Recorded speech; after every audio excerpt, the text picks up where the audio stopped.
Synopsis. La chance vient du ciel et de la terre. Il était une fois deux voisins amis. L'un était honnête et l'autre menteur.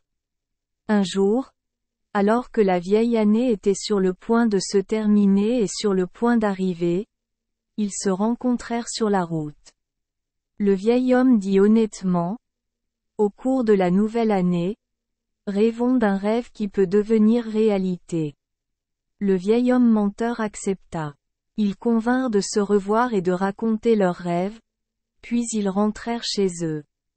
Le troisième jour de la nouvelle année, ils se retrouvèrent sur la route. Le vieillard menteur demanda à l'honnête vieillard: as-tu rêvé la dernière nuit de la vieille année? Le vieil homme répondit honnêtement: oui, j'ai fait un rêve. Le vieillard menteur dit encore: j'ai fait un rêve très étrange. Le vieil homme dit honnêtement: quant à moi, j'ai rêvé que quelque chose de chanceux m'arrivait du ciel. Conte de fées, le menteur dit aussi: j'ai rêvé de chance venant du miel de la terre. Ils se sont dit qu'ils avaient tous les deux fait de beaux rêves, puis ils se sont séparés. Quelques jours plus tard, le vieil homme a honnêtement vu qu'il faisait beau et il s'est préparé à aller au champ pour préparer la terre pour planter des mûriers. Le vieil homme porta la houe et sortit au champ.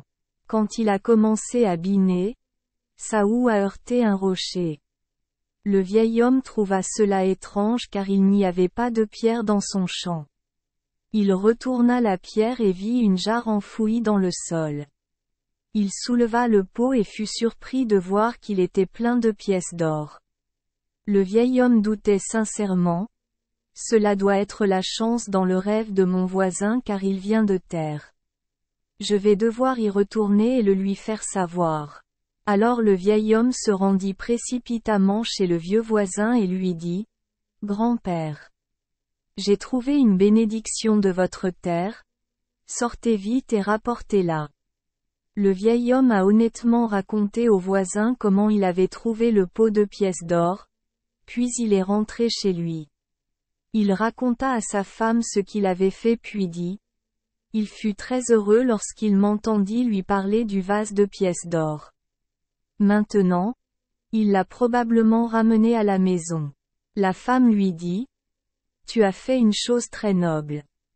Il se dirigea vers la cheminée et s'assit pour se réchauffer.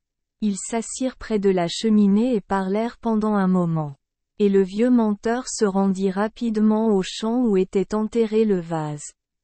Il se rendit au sol excavé et vit immédiatement un vase enfoui dans le sol.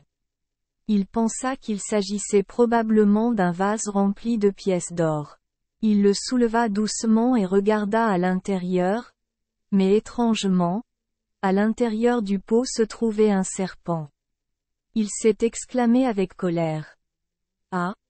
Il ose me faire une blague? Alors il connaîtra ma main. Cela dit, il serra le vase dans ses bras et rentra chez lui. Il porta l'échelle jusqu'à la maison de l'honnête vieillard et monta sur son toit. À travers la fumée, il aperçut l'honnête vieillard allongé à côté du poêle pour se réchauffer le dos.